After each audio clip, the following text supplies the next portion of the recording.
Hello students, welcome to the public administration class. In this class, I am going to teach you the topic scope of public administration. Scope basically it means the matter to be studied in the subject. And here the scope of public administration it means the matter which is included in public administration. Scope of public administration can be studied in three perspectives. The first perspective is narrow perspective, which is limited perspective. Second perspective is broad perspective, which is a larger perspective. And third one is the prevailing view, which is currently in use. So let's study in detail these three perspectives related to the scope of public administration. First, I am taking the narrow perspective of public administration. Narrow perspective basically concerned with the functions or the activities related to the executive branch of the government. Basically, the executive branch of the government is having the role of implementing the policies, laws and programs passed by the legislature of the country. So, POSCOP is the function which is carried out by the executive branch of government. POSCOP is basically related to the function of the management of the organization and it is given by Luther Gully. POSCOP it basically stands as P for planning, O for organization, S for staffing, D for directing, CO for coordination, R for reporting and B for budgeting. Let's understand in detail what this stands for. P means planning. In any organization, planning is important. Without planning, no organization can achieve any goal. Planning basically includes what to be done, how things to be carried out in the organization, which methods to be used in order to achieve the objectives of the organization. So planning is the responsibility of the management of each organization. It has to plan how they will achieve the goals of organization. So therefore it is said here that planning is the first step of public administration. Second is organization. Organization it means the establishment of the formal structure of authority through which the work is subdivided, arranged, defined and coordinated. So administration particularly carries out its activities through different organizations. Each organization is having its own goals to be achieved. And in order to achieve those goals of the organization basically divides the work among the people of that organization. So the work is subdivided and it is properly arranged and defined and it is coordinated from top to bottom level of the staff of organization. Third one is staffing. Staffing means recruitment of the people to work in organization. Recruitment meaning appointment of the staff for the organization. Recruitment is done through oral interviews and written interviews. After recruitment of a person to the organization to work as a staff of that organization, training is given to that staff and also the work is defined and given to that staff. So that is the staffing. So staff is taken in organization as per the requirement and based on merit and qualification. Next is directing. So it is the responsibility of the management of the organization to direct its staff how to work and how to go about to achieve the goals of organization. So here management takes the decision and issues orders and instructions to its staff in terms of directing them to work to achieve the goals of organization. Next is coordinating. So particularly the organizations in administration, it includes the staff at different level. From top level staff to bottom level staff, it is very important that they are coordinating with each other. In any organization, the work is divided into different divisions and sections. You will find in organization sections like administrative sections, account section, establishment section, wherein different levels of staff are working. So all these divisions and all the staff of the organization should coordinate with each other in order to achieve the goals of the organization. If there is no coordination among the staff, then it is very difficult for the organization to function. So it is very important that there is a coordination from top to bottom level of the staff of organization. Next is reporting. Reporting means informing the superiors within the agency, meaning within the organization, to whom the executive is responsible about reporting what is going on.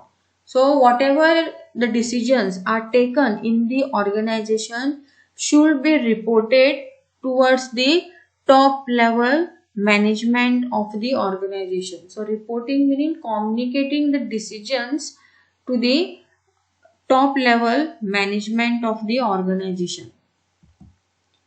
Next is budgeting.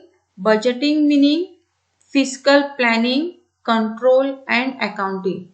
So finance is very important for any organization to function, and it is very important that the management is properly managing the budget which is allocated to that organization. So this is the post-scope function of the public administration, which is narrow, and post-scope is the base function of the management of the organization. Let's move towards the broader perspective of public administration. So public administration can be studied in larger perspective, and it is related to the detailed and systematic application of law. So it is broader because it is not only dealing with implementation of law, but it is also dealing with formulation of the law.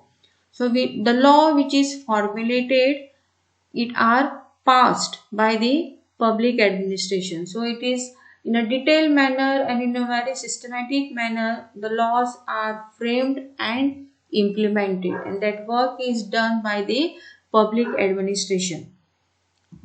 Next point, to look at the broader perspective of the scope of public administration, that it includes all the three branches of the government, and these three branches are legislature, executive and judiciary. Each branches of the government is having their role to play.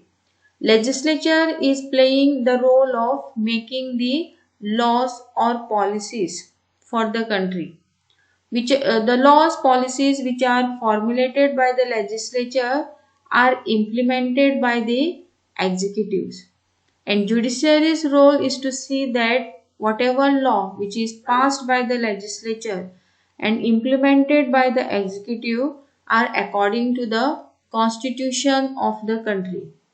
So this is covered in public administration, because public administration is basically having the dual role to play, that is formulating the laws, policies and programs for the public of the country, and second function public administration is having, that is the implementing those laws in a very detailed and systematic manner, and also the judiciary of that country looks at the judicial review, that it is according to the constitution. So public administration, it is including all three branches of the government, that is legislature, executive and judiciary.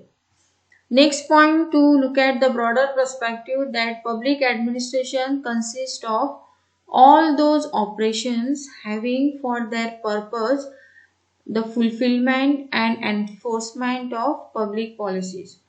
So it includes all those institutions which are set, particularly the organization of the government, which are formed in order to fulfill and enforce the public policies. So public administration basically functions through different organizations which are formed with related to different subject. You will find different organizations like health department, education department, rural development department and many more such type of departments. So each organization is having a set goal. Like say for example, health department is working towards the health services, education department is working towards the education services. So public administration consists of all the organization which are formed in order to achieve the goals of the government, in order to serve the